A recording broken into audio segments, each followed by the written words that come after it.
Welcome to Peninsula Seniors Out and About. Today we're at the Western Museum of Flight in Torrance for one of their celebrity lectures. Let's go see what Cindy has for us today. Good morning, everyone. I'm Cindy Maka, and I'm the director of the Western Museum of Flight. Thank you all for coming today. Now, you know it's surprising how often people do extraordinary things. And to us, it's just amazing, and we're so impressed. But to them, it's just routine and standard. So today, I have the privilege of introducing to you a self-proclaimed ordinary guy who has some extraordinary experiences to share with us. Ladies and gentlemen, Sid Yahn.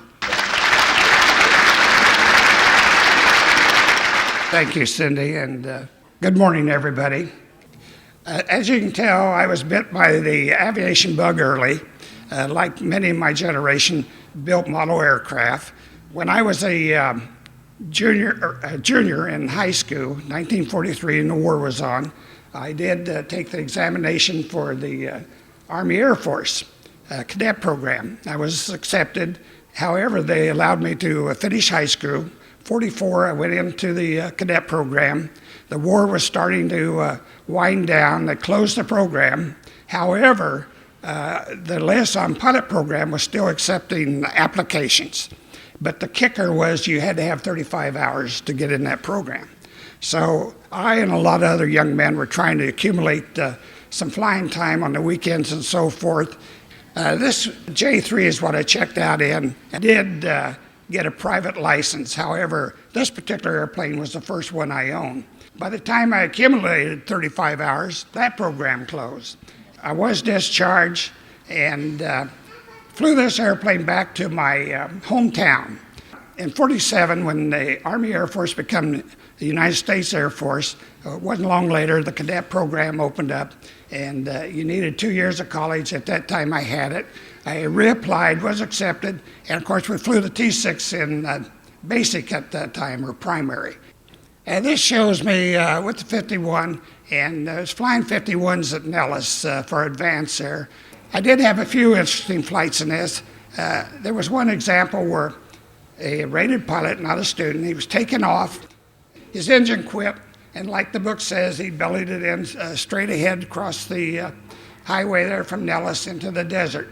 But unfortunately, he had aircraft breakup, and it ended up being a fatal accident. Well, just a few days later, I was taken off. I was number 2 in a flight of 4, and I had my wheels in the well. She kicked out on me, so I'd started bending that airplane around towards the air base. And obviously, I had enough altitude and airspeed that I did get it back on the runway. Another interesting flight was a few weeks later, I was flying an F-51 that someone had dropped a very large screwdriver in the oil tank, but they hadn't reported it. And apparently it was in a position where it wasn't restricting the oil to the engine. That is until I was flying the airplane. I was down over Death Valley and had performed a few rolls, and there was 2 other aircraft. We were playing around a little bit, and apparently that screwdriver changed position to where it was cutting off the oil to the engine. So when the engine started acting up on me, I picked a dry lake bed at Death Valley that I had planned to land on. Well, by then, though, the engine started going to pieces on me, and I had heavy smoke and oil coming up around the cowling of the airplane up through the rudder pedals. So I elected to bail out. And of course, one of the methods they recommended in those days was you'd roll the bird inverted, full forward trim, unfasten the belt, and fall out. But I never was an advocate of this because I always felt like if I did get hung up, I'd be in a kind of an awkward position to do anything about it. So I elected to go out right side up, and by then I'd turned everything off. I didn't release the canopy for the slipstream to blow it off. I rolled it back. And when I got up in the seat, I was holding on to the canopy and the windshield. And when I went to go out, the slipstream caught me, and I found myself hanging on top of the canopy. Well, whilst I was there, we'd had several bailouts. One man was fatally injured when he hit the tail, and another man lost his leg. So I was thinking very clearly, probably a little bit more clearly than I am right now.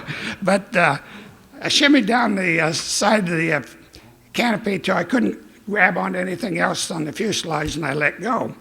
Well, the horizontal stabilizer did knock my canopy or my helmet off, and I didn't experience any other difficulty, I didn't think anyway. But not long after my chute deployed, I hit the deck because I was only, when all this started, I was about 6,000 feet. When they got me back to Nellis, they had me look in a mirror, and of course I was saturated with oil. You could hardly tell I was a Caucasian. And during the board, following the accident, they asked me if I had any difficulty opening the parachute. I told them no, and they said, well, I bet you couldn't do it again. And you know the canvas pocket that you have your D-ring in, it's of course sewed with heavy nylon thread on your parachute harness. When I reached over to get the D-ring, I also grabbed that cover and ripped it off. So apparently there was a little adrenaline going. And normally in those days, if somebody packed your chute, you give them a bottle of whiskey.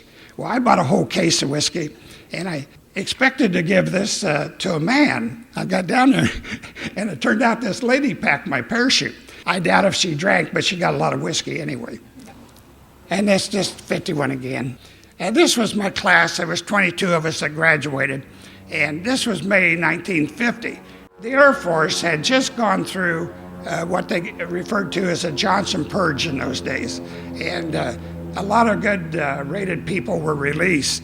Several instructors that in our flight were released. But the only reason I point this out, it shows you what little warning we had on Korea, because just a month later, Korea broke out.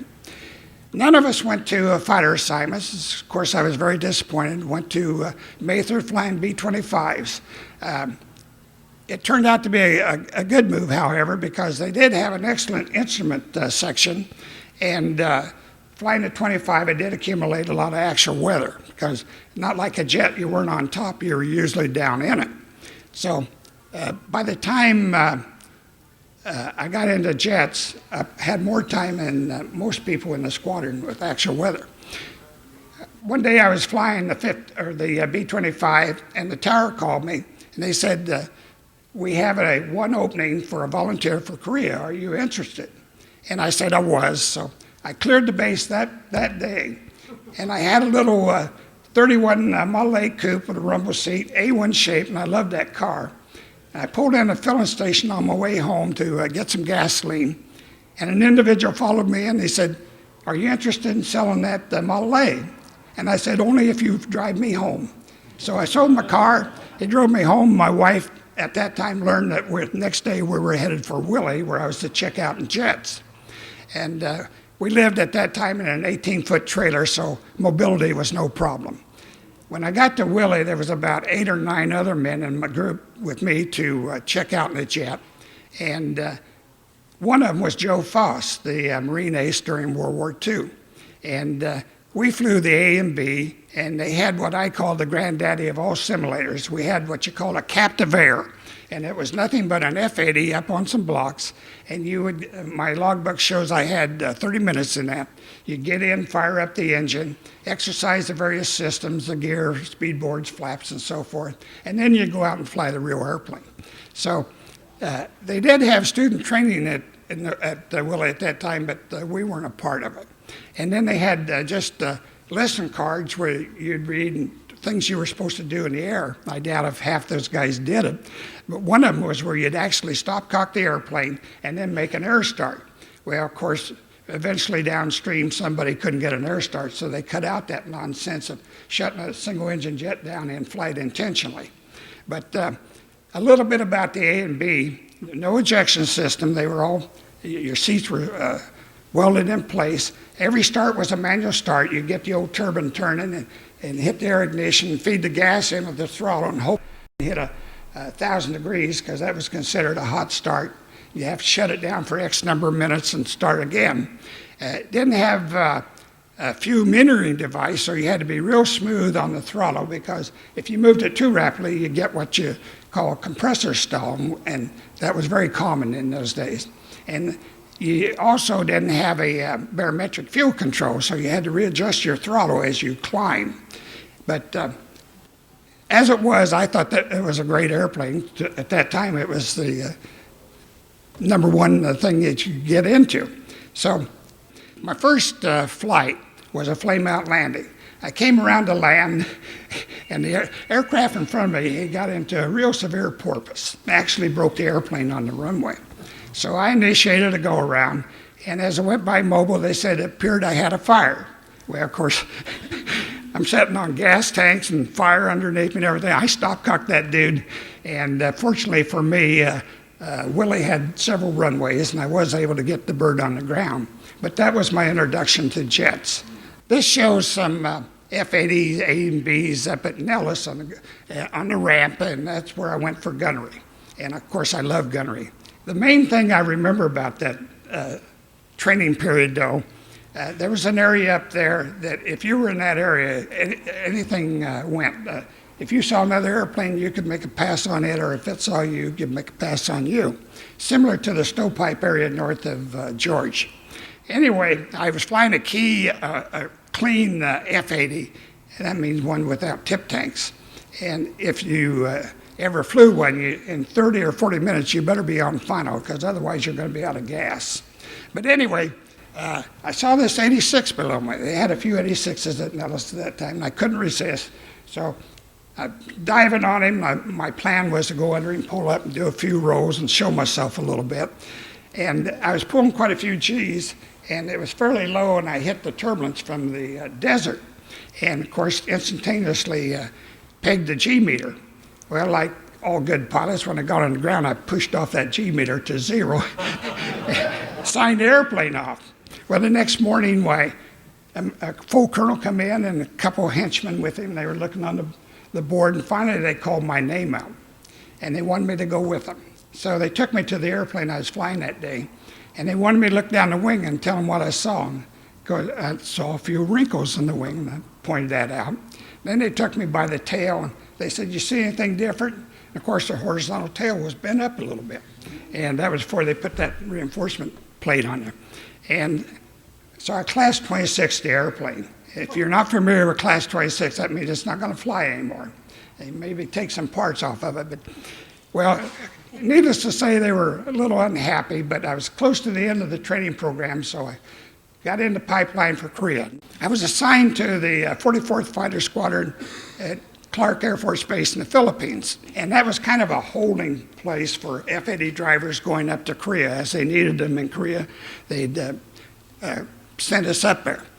Well, as a Clark, I had several bad experiences. I wasn't there a week, and I was tangling with a Filipino 51, and I pulled too many Gs, and we had the old underslung tanks, and I felt the airplane lunge a little bit, and I looked out, no tanks.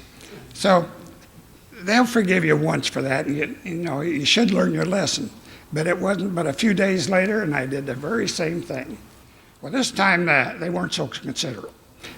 I did learn how to put on tip tanks. I helped maintenance people at night for a couple of weeks there, and I worked on the weekends. My other bad experience there was I was right on the water, and I won't tell you what I was doing down on the water, but I go down this river, and I pulled up over these trees, and there was 2 big blue buses and a lot of blue uniforms. So my little stomach dropped. I knew I had the course. So when I landed back at Clark, they asked me if I'd been flying low, and of course, no use denying it. And he said, "Well, first of all, we knew it was you because he said you were the only F-80 in the air." And he said, secondly, he said, "A lot of people got your number." And so they fined me, I forget how much, I checked for a couple months. This shows us en route to, they called it Formosa in those days, actually Taiwan today. And this was the straw that broke the camel's back. I was a member of a kind of a makeshift four-ship aerobatic team, and we were to go to Formosa and put on a power demonstration over the various bases. But we were briefed that if we ran into weather prior to a certain point on the flight, to return to Clark. And because in those days, you people were probably too young, but most of your penetrations were the old radio range. And on the actual penetration chart for Clark. It said under weather conditions, signals unreliable. And we were en route to Taiwan in Taiwan, and the same thing was on their chart. Well, prior to getting to this point, the flight leader had stated several times that his attitude indicator was acting up a little bit. And for any of you that flew the 80, we used to refer to it as the old 8 ball, and it wasn't a very good instrument anyway. It tumbled real easy. And then we ran into rain. So he said, well, we're going to have to abort the mission and return to Clark. Of course, I pushed the button. I said, my attitude indicator is working good, and I could take lead. I think we ought to go because we'll never have another opportunity like this. Well, we did. And so we performed over the various bases, and that's a whole story in itself. But got back to Clark and found out they were monitoring our radio frequency outbound. Well, needless to say, the flight leader and I were in deep trouble. And I don't know if that had anything to do with it or not, but within a month I was on my way to Korea. It was late December, early January, and of course Clark, tropical, nice, warm, comfortable.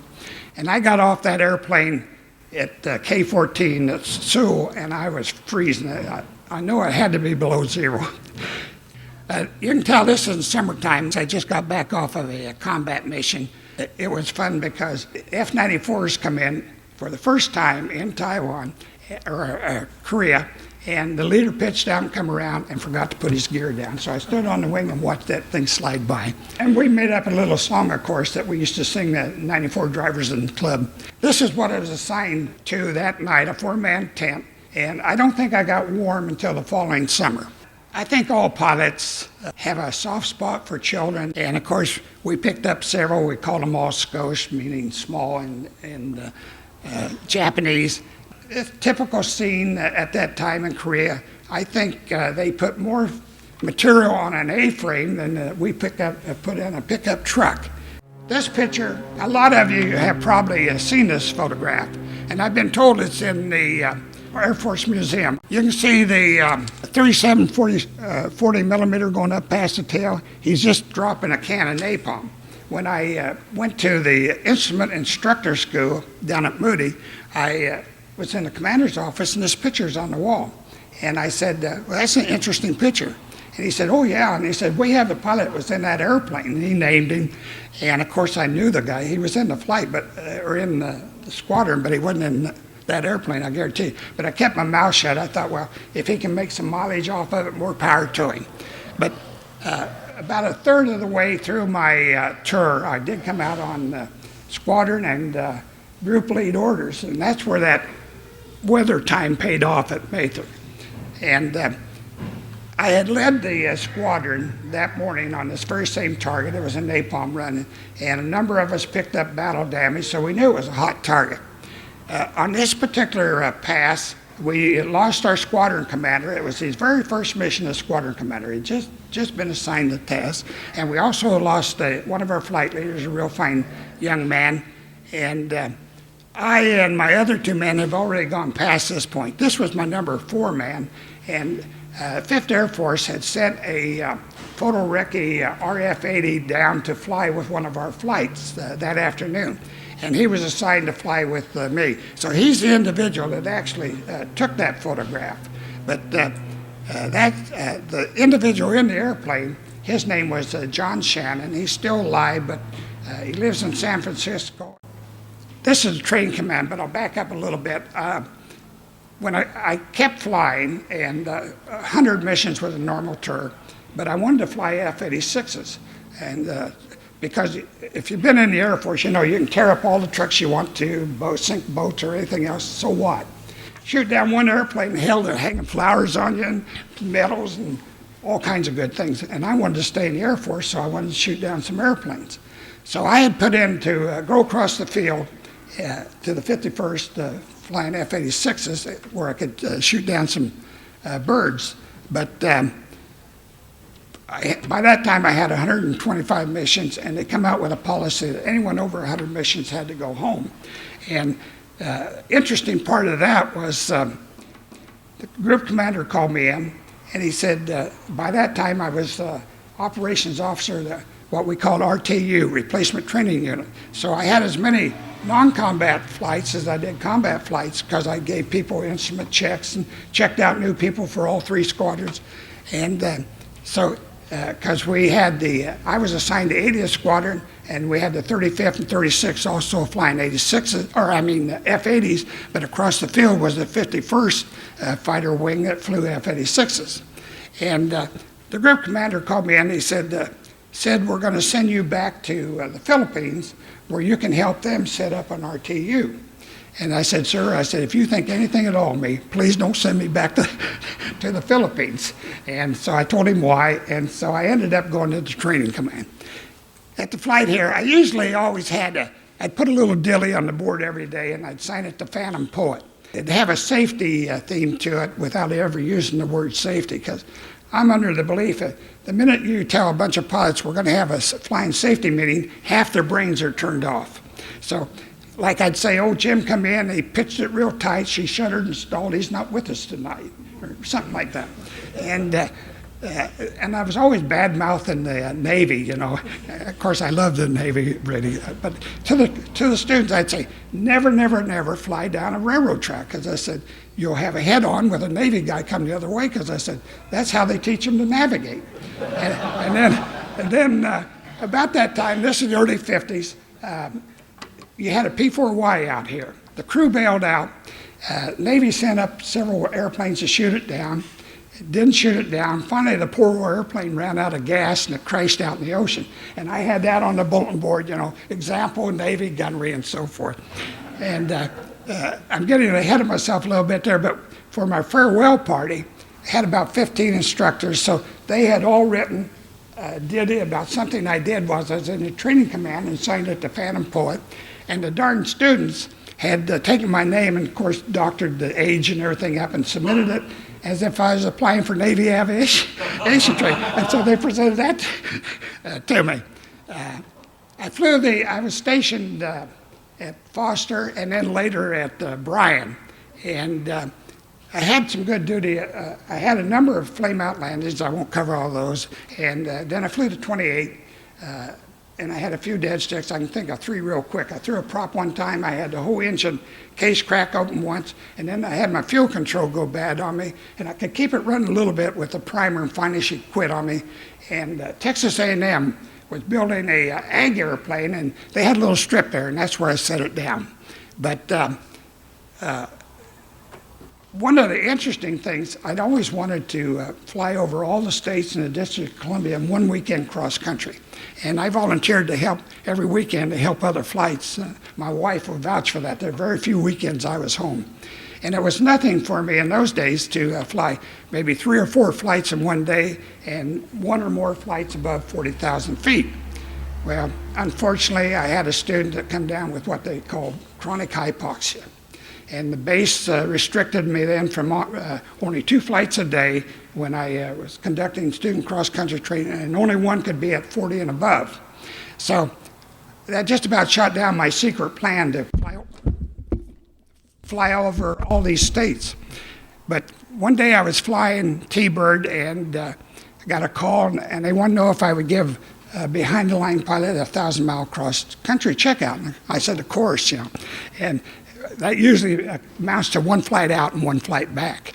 But to me, this guy's not a student. He's a full qualified pilot, and behind the line just means he's working in some support position and not on the flight line flying every day. So when I rendezvoused with him that evening at the base ops, I had all these maps made out, and I even had my 21A navigation slips all made out. I had to change them a lot of it, though, because the whole northern part of the United States was experiencing bad weather, heavy snow. And November is not the time of year you'd want to pick for the flight like I had in mind, but I had no choice.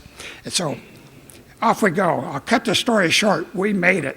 But I'll just take a segment of that because I think it was interesting. We took off from Andrews, and my destination was Bangor, Maine, and the only place high enough for an alternate was Westover. Well, that was over 200 miles away, which is quite a ways for a T-Bird, and particularly if you're supposed to be there with 20-minute reserve.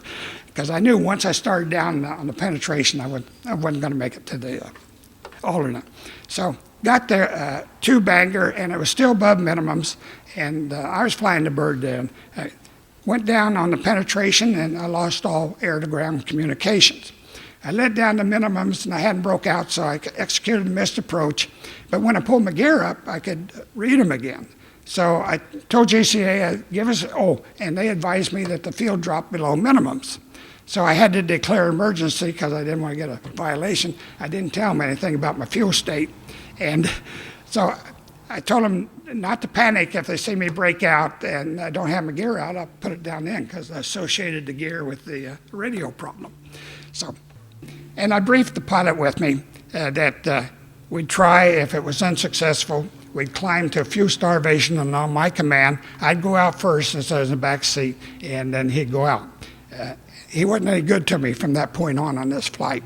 But we did get it on the ground, and they changed the radio, although it worked on the ground. And I had a white card, so takeoffs were no minimums, or I didn't have any minimums, so off we go again. And we went into Wright-Patterson, had the same problem, weather, but the ceiling was higher. So as soon as I put the gear out and I didn't lost my radio communication, I pulled them back up and didn't have any problem. They finally found the problem at Tinker. There's about 3 bolts that hold on the empennage of the T-bird, and they'd gotten loose where there was movement in it. And when I put the gear out, the air load changed on the tail section, and there's a connection between the main fuselage and the empennage that goes up to the antenna and the vertical stabilizer. That son of a gun was breaking contact, and then on the ground, didn't have that air load, made contact. But anyway, they say you cannot land a T-bird with 1 full tip and 1 empty. It's been done, believe me. I was flying up, I was over Montana, and I couldn't get this darn tank to go off. I tried everything, it was full, and my fuselage was getting down. I had to get it on the ground or bail out, one of the two.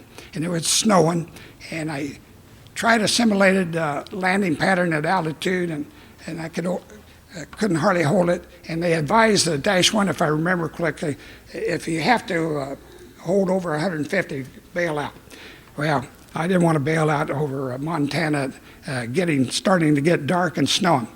But anyway, I come in, and fortunately for me, and this is where luck comes in, no skill, it had snowed. They hadn't cleared the runway, at least a foot, maybe more.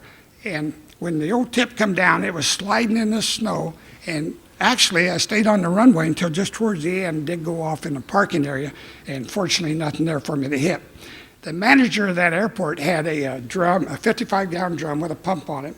And so we pumped the fuel out of the tip into the wing tanks and into the fuselage, and I had enough gas to get me down to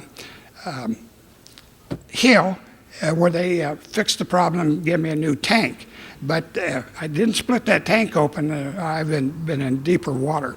But the town was very gracious. They'd come out to see this jet, probably the only one that had landed there up to that point. And I stayed all night with the fire department. That's where I slept. And the next day they cleared the runway. But this gentleman come out and he wanted to know if I'd deliver this package to a lady in Bryan, Texas, and that's where I was flying out of. And I said, of course. And so I did. And a few weeks later, I get this letter with a clipping from the newspaper. That says, a local jewelry store delivers diamond by Air Force jet. And boy, my stomach dropped, I thought, boy, I've had the course now, because if you remember old Drew Pearson, the guy's always trying to find dirt on something. And but fortunately for me, apparently they didn't have a very big distribution, and I never heard any more about it. Okay, this is just T-bird flying in training command. And this T-28, I ended up with about 3,400 plus hours in the T-33, and a lot of time in this 28 too. From the training command, I was assigned to the 1st Fighter Wing in the Chinese Air Force. And Chiang Kai-shek, of course, was in charge in those days, so it was the Chinese Air Force, CAF. Today it's ROCAF, Republic of China, for political reasons and so forth. But I was in the 84, a little bit on that. I learned ahead of time that the wing where I was going had F-84, but I'd never been in an F-84. So I was able to scrounge a Dash 1, and when I got down there, I didn't tell anyone that I hadn't flown 84. I told them, I said, I'd like to go up and take an orientation flight and look the area over. Well, that was the first time I flew an 84. I took off and went up there and felt the airplane out. It was a good airplane, really, a good shooting airplane, very stable. It had some bad points, but all airplanes do. And I ended up with about 1,000 hours in that. We loaned them some T-38s, about 40, and this is the first group, myself and Senator there, but this is the first group to check out in the T-38. We flew with hot guns all the time because Chiang Kai-shek considered himself at war with the mainland, and in those days, a pilot couldn't stay off the island overnight because I'd take training flights down to Clark or up to Kadena. If an airplane broke down, I had to get them back on that island. If you were in the service then, there was no such thing as retirement. You were in for life at that time. They couldn't own a radio. If you had a job where you had a gun and ammunition, when you checked it in, you better be able to count for every round of ammunition. And I could go on and on. Well, the women had no makeup. There was no beef on the island. You couldn't kill water buffalo because it was a beast of burden until it was about 14 years old, so it was like eating this piece of wood here. And they did have duck and chicken, though, and some pork. Today they got a lot of pork, but not too much in those days. But when I'd go to Kadena or Clark, I used to pull out my gun trays, and then I'd buy all the chocolate bars, because there was no chocolate on the island either, no ice cream, and women's makeup. So everybody was waiting to see those airplanes come back so that we could hand this stuff out to everybody. And then I also had a belly tank that had a hatch on it, and I'd go into the commissary and buy $200 worth of 2-inch steaks, because all the Americans on that island were waiting for that airplane to come back and get their steaks. This shows me with the 86, and while I was there, AirAsia, or CAT, got the contract to Iran, the F-86. And this was the first jet that that organization ever Iran. So fortunately for me, they didn't have any jet-qualified pilots. And they approached me and wanted to know if I would, in my spare time, fly that, because I'd fly with the Chinese all day. And of course I said I would, but I had to get permission from the Air Force. The Air Force did give me permission, and they did give me the AFSC, so I could test pilot AFSC, fly this thing. So for 2 years I flew all their test ops, and then I also flew the acceptance tests for the Chinese Air Force, and then we'd ferry them out to the various places. Early part of the program, they hadn't gone down the learning curve very far, had some pretty interesting flights. One airplane I had 3 dead stick landings with. I took off, she quit running at altitude, I couldn't get an air start, bellied in, I dead sticked it in, not bellied in, and we pulled it in the compound because AirAsia had a great big wall around it, and I'm writing it up and telling maintenance people the problems with this airplane, and the mechanic gets in there and fires that dude up, and that gets a little embarrassing, you know. So everything checked out on the ground. So I said, okay, fill her up and I'll try it again. So I went up, had the same experience. Couldn't get it lit. So after I landed this time, I said, there's something wrong with that airplane. Well, they pulled the engine, but they put the same accessories on the new engine. So in a day or so, they had it ready to go again, and I went up and again had the same thing. Well, we knew it wasn't the engine, but it turned out to be the electric fuel control, and it had a hairline crack in it. After I was up there in cold air for a while, failed to make contact, wouldn't run, and then when it's down in warm air for a while, it made contact and run okay. And then another time, I'd milked 86 up to about 50,000 feet, and I was in descent, and I was writing engine instrument information on my clip or on my knee pad, and the darn canopy blew off. The shims had been improperly installed, and at first I thought the airplane blew up, and of course noise and crap blowing out and everything. But fortunately, I had my helmet visor down, and I had gloves on. I didn't get frostbite. And once I realized what was happening, I got the power back and boards out, got back down, and rest no problem. I did have a good one with 84. We'd lost two 84s. One was fatal, and one that bailed out, he was telling us how bad the airplane shook. He couldn't, well, I wasn't long after that I was flying along, and this darn airplane, 84, started vibrating to the point that I could hardly read the instruments. In fact, I couldn't read the instrument. So I stop-cocked it, and when I was coming across high key for my simulated, or my forced landing, a tower called me and said, you're trailing smoke, you're on fire. Well, of course, I could see it in the mirror, but I wanted to get it on the ground. My only concern was if I burned down my push-pull rods and lose my elevator control. But I got it on the ground, and there was a couple of American pilots transit there. Of course, I was in a Chinese marked airplane, Chinese flight suit and everything, but then they saw it wasn't Chinese, and they put me in for a well done, but the Air Force denied it because the Dash 1 says if you got a fire, you bail out. This is the gunnery team. Like I say, I love gunnery, but set up the first gunnery meet, copied right after Nellis, and we had some good shooters. Just because somebody doesn't wear a sharp uniform or speak your language, boy, don't ever underestimate him. This little guy here, C.C. Liu, I'd put him up against anybody in the world. As far as I'm concerned, he was the best gunner in the world. Out of 200 rounds counted in the gunnery meet, he put 196 holes through the rag. You know, that's unheard of. And that wasn't a fluke. I'll get to that later. But he won every event.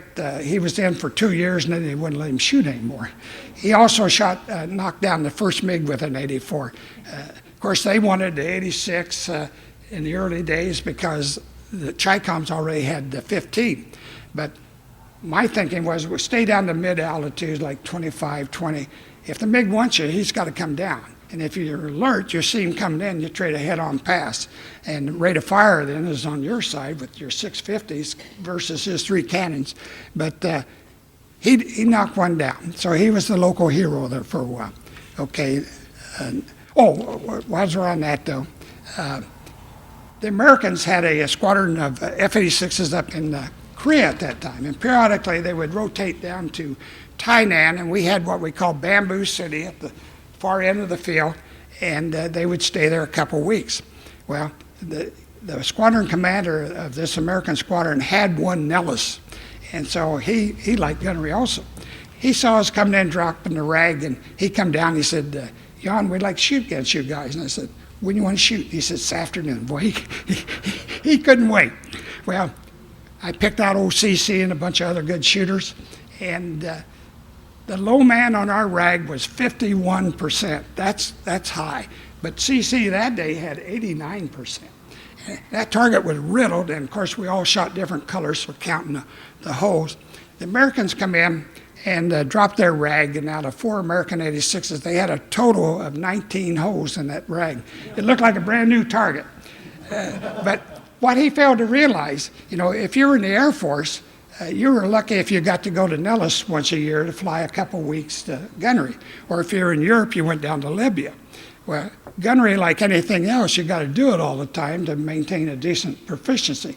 And it was nothing for us to fire 2 missions a day. So he made his big mistake, but he never asked to shoot again. This shows the Thunder Tagger team. This is the original 9 members. It really began with 4 ships before I got there. There was a Major Cho Ling. He later made 3 stars. He had the guts to practice on his own with 3 other guys doing aerobatics. A wing commander in those days would never make that decision because the old man, Chiang Kai-shek, if they had an accident due to something they initiated, they were done.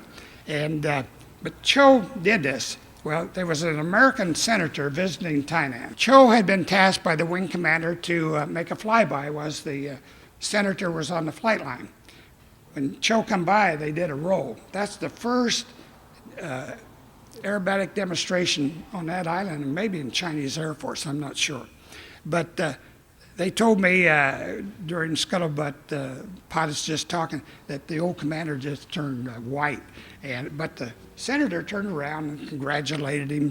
What a well-done thing that happened there. And word finally got up to headquarters, and so they allowed the base to organize a team.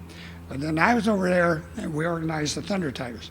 And I pointed out Tiger Wang Shuming was the wing commander, or Air Force commander at that time.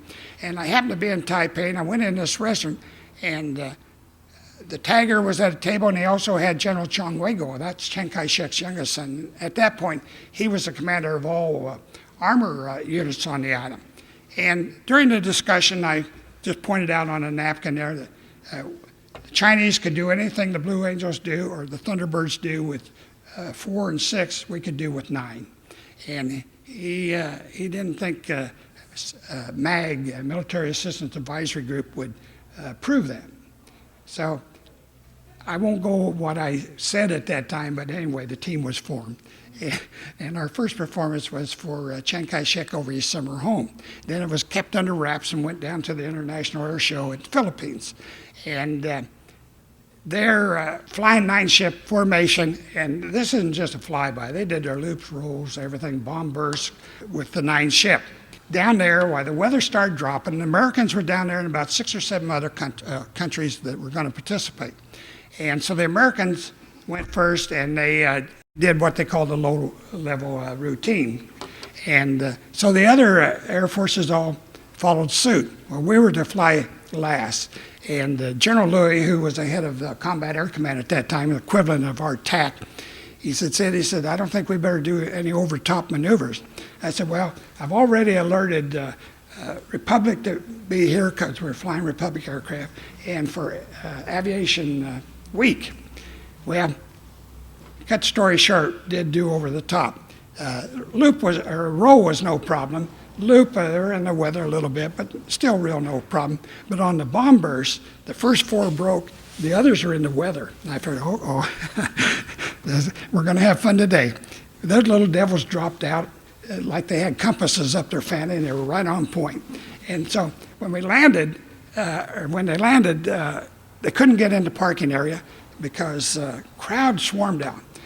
Thousands of people there. The only air show I've seen with a larger group of people would be like up at Wisconsin, Oshkosh. They converted to F-86s, and this is not just a flyby either. They could do all the maneuvers and that, but normally 9. But in this case, 3 drop off, and they finished the bomb burst with 9. But like I had predicted, they would be invited to other countries. Well, in 1949, or 1959, I'm sorry, they were invited to the World Air Congress at Nellis, and a number of air forces were performing there, and they come over to Willie and picked up TAC aircraft and put Chinese markings on it. Well, they wanted to do the bomb burst and then come across inverted, and Americans didn't like that idea, and for safety reasons. So they called me. I was at Walker at that time to come out. So I flew out, and of course, when I was at Taiwan, I made all kinds of decisions because there wasn't nobody there to stop me, and they thought I could get that changed. And I told them, I said, we're in the United States now, and I said, I got about as much authority as a Japanese prisoner during World War II. I said, I can't get that changed. But they did. They stole the show there. They'd already put on a couple practice performance at Willie, and then they went to Nellis, and then they went to Andrews, where 6 or 7 other countries performed. And I have some pictures over there later when if you care to look at them, you can when we're done here. Then they went to put on their last show at Hamilton. This picture was the first real good picture we had of a MiG-17. And we've been told when I was with the Chinese, Russia would never give a Chi-Com's MiG-17. Well, a good friend of mine who wrote this, and of course he's later killed in a U-2, but this picture is pretty famous for that now because of what he wrote. And Chiang Kai-shek later made a memorial of him and have a bust of him. And I'm sorry I don't have a photograph of that. But anyway, Chen and his wingmen were making a dicing run north of Shanghai. And this MiG comes shooting by and went right through his camera. And of course, the recce people hadn't been taught any gunnery or anything. I think Chen fired at him, everything never hit him. But they dropped their tanks, and the prevailing winds, they couldn't go back to Taiwan, so they ended up going to Korea. And there's a little island off the west coast of Korea called Chodo, and his wingman ran out of gas. He tried to set the bird down on that little strip and killed himself. But then Chen landed at K-14. I happened to be in the command post because Chinese had it underground too, not, of course, as nice as they have in Colorado, but still fine. And General Sutufu was the commander at that time. So they told him to ask them to put gas in the airplane, and if they did, take off no matter what. He did that, got the airplane back, because we had a nationalist airplane with hot cameras from over the mainland sitting in Korea.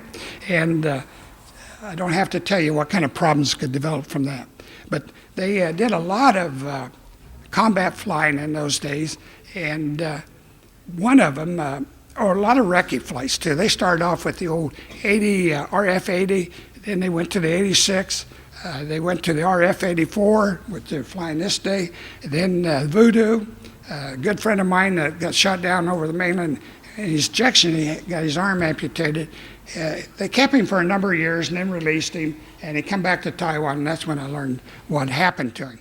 But then they went to the straight wing, or the long wing 57, and they got docked down real quick. They wanted to give the Chinese some more, and they didn't want that. And then they went into the U-2s. Most people don't realize Chinese flew many more combat missions in the U-2 than the Americans. Americans flew about 24, lost 2 airplanes. They lost power, of course, and one down at Cuba. The Chinese lost 5. 2 or 5, we thought they were all killed, but it turned out that only 2 of them were killed, and the other 3 had been kept in China for a number of years, had ended up with families there and so forth. They were later released in Hong Kong and then brought back to the United States, and then one of them, when I was talking to him, did come back to Taiwan to try to entice his first wife to go to the States with him. But of course she thought he was dead, and she'd remarried and had children by the other husband, so I don't know how that worked out. By then I had left. Okay. Another one was, a lot of people think the first airplane shot down with an air-to-air missile in a hostile environment would be the United States or Germany or Russia. Actually, the nationalists. A Chinese pilot, in fact, I talked to him last night because he happened to be the classmate of the individual I told you died Wednesday, so we were talking about that. But anyway, it was a radio silent, or silent mission, and finally the con level, if I remember, was about 41,000 feet. They were kept under that, and only about 10 airplanes were dressed up with sidewinders. The rest all just had guns. During the Taiwan Strait crisis, this was in '58, and I think it was September 24th when the history was made where he knocked down that bird with a missile.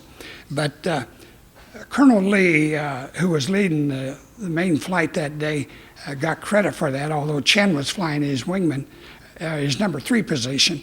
He also knocked one down within seconds of each other. And Lee had broken radio silence, but Chen's radio was inoperative, so it was all radio silence. He didn't realize some of the things that were going on.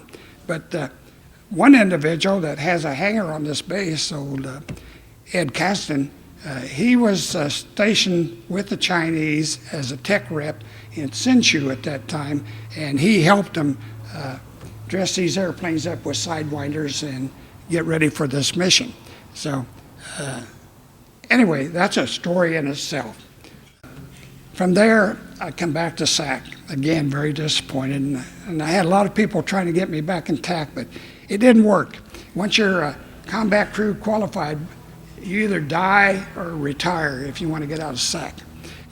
I never was a SAC proponent, but I wish we had them today, because I don't think there was any force that had the nuclear capability and quick reaction capability as SAC, and I wish we still had that. I had just as many hairy flights in the 135 as I did fighters, and it's worse, I think, because in a fighter anyway, you're on a hot seat, things get too bad, you can pop out. And particularly today, they got the 0-0 capability, so no problem. But this dude, you don't have. One of the hairiest landings I had, I was going across the Pacific, and I was going to land at Guam. And prior to my takeoff, the weather wasn't that bad. And the time I got there, though, it was under the influence of a typhoon. The wind really exceeded the crosswind component of the airplane. And I and a Pan Am 707 arrived there about the same time. Each of us made several attempts to try to get that bird to stay on the ground. And with the wind and the water on the runway, it pushed that old tail and you just couldn't hold her on there. Finally, he did keep it on the ground, but he damaged his outboard engine because you could only lower that wing so far. My final landing, when I finally got it on the ground, I remember I had full power on one side, full power off on the other side, and as I touched down, I had full throw and rudder. And somehow, it's pure luck, the good Lord let us get that dude on there and stay there. But had a lot of examples there that you don't want to do. I was coming down across Montana one time, and I was told to divert into Davis Mountain and March and pick up a wing commander, take him to base. So I landed, but I thought he'd be right out the airplane. And I sat there with the engines running, and I knew if I stayed on the ground much more than 15, 20 minutes, I was going to have to shut down and refuel, and I didn't want to do that. So after a certain amount of time went by, I taxi out and take off. And you don't want to do that. Because I was just leveling off at cruise altitude, and this voice come over the radio and said, "Yahn, is that you up there?" And I said, "Yes, sir." And in so many words, he told me to turn that airplane around and get it on the ground. So I did gas up again and taking, but I wouldn't recommend that. And then another time, I flew 111 missions in South Vietnam supporting, we called ArcLight, and that was supporting the 52s, and Young Tigers, and that was supporting the fighters. And so I led 30 tankers, and we used to tie up with 30 bombers out of Anderson, and all radio silence, and a lot of times IFR. And that's why today I have a lot of respect for those guys flying the big ones, because that old nose would come up out of the soup, we'd offload, disappear and go. And they were flying about 14 or 15-hour missions. But during one of the weather recoveries, I had the wing commander in the jump seat, and breaking the ceiling, not too bad, about 1,500 feet, and just missed a helicopter that was flying under the weather. And the old commander jumped in. He said, "What was that?" And I said, "Don't worry about him, sir." I said, "Worry about the one following him." So needless to say, there was a meeting, and there was no more helicopter flying during weather recoveries. Of course, we were on a discrete frequency, so we didn't hear the tower talking to other airplanes. And another time at night, I was sitting on the runway waiting for brake release, again leading, and all of a sudden I could see the shadow of my airplane on the runway. So immediately I turned on all the lights and pushed my engines up to throw some fire out the back, because I knew an airplane was landing. And he saw me at the last minute. He threw the power to it, but he landed just ahead of me. He almost landed on top of us. And there's a number, interesting one. I was offloading to some F-105s, and I was the only tanker in the area. I think it was 3 flights. And I'm pretty sure it was when Castler was shot down. But I've read Castler's book, Tempered Steel, and there's a day difference in when he says he bailed out and when I flew this mission. But anyway, they no more than left us, and boy, missiles were knocking them down right and left. So I was writing their call signs and information on my knee pad and calling it in to 7th Air Force so we'd get some helicopters started up. And by then, fighters were coming back up getting another drink so they could fly camp over him. Well, I stayed there and I offloaded less than 10,000 pounds. I don't know if you're familiar with a 135 or big airplane, but 10,000 pounds is nothing. It took 2,700 pounds to fly around the traffic pattern. So my crew was a little shook up, knew we weren't going too far. So anyway, I stop-cocked it, and I'm gliding, stop-cocked 4 engines, and I'm gliding towards Da Nang, because I wanted to save enough gas so that I could land under power. And if you've been in SAC, you don't land or you don't take off from a base without higher level permission. Well, I figured Sid Yahn's days are done in the Air Force. So when I got down to 3,000 feet, I lit them up and called for landing instructions. And the tower said negative. They had a firefight right off the N-ray. And we could see them. They're strafing and raising all kinds of heck down there. And I said, we'll be coming through the firefight. And we did. And thank God we didn't pick up any holes. We got off the runway, and I come around on the parking area and ran out of gas. That's the only time I've been in a fully empty 135. This just shows that he's got his bombs on. He's headed inbound for the target. I'm skipping 5 years air attaché because, again, that's a whole story in itself. And a lot of interesting things were going on at that time because Vietnam was winding down.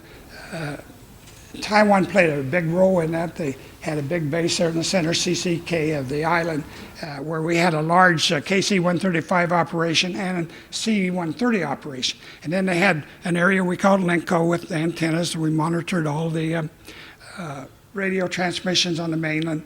And then CAT, or AirAsia, I ran many of our fighters. We didn't have to fly those fighters all the way back to the United States and have pilot and tanker support and so forth. Saved us mucho dollars.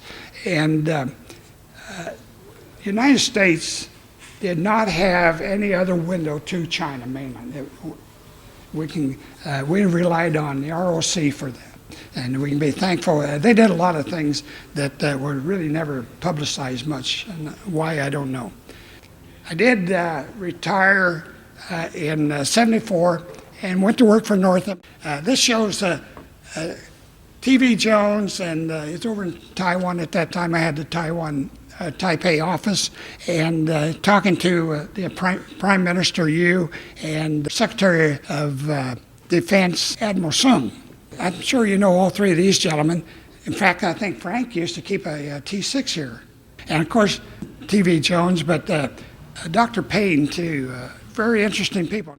This shows TV Jones. In the background is an AT-3. Northrop helped the Chinese design and build that airplane.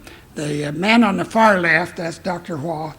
He later was the project officer for what they call the IDF, Indigenous Defense Fighter, and then Jones, and then the next guy, Y.C. Lee, he, as far as I'm concerned, was the father of aircraft production on Taiwan, and he started an organization called Aircraft Industrial Development Center. The person on the right is Spencer Lee, and he was the test pilot for the IDF.